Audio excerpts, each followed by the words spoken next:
Mal som možnosť vidieť, ako profesionálny gambler oklamal krupierov v kasíne pomocou kartovej miešačky. Zobral balíček kariet, ktorý mu dali v kasíne a povedal, že ho môžu akokoľvek zamiešať. Akýmkoľvek spôsobom by chceli, môžu zamiešať takto, tak ako miešajú v kasínach, je to úplne jedno. Dôležité je, že ten balíček skončí v nejakom poradí. Okay? Následne povedal, že tie karty v miešačke sa takýmto spôsobom namiešať nedajú a zamiešali ich.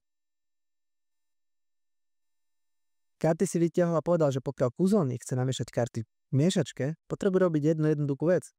Vetočiť ich. A dajme tomu, že budeme namiešať teda ESA, keď už hore je ESO. Poďme na to.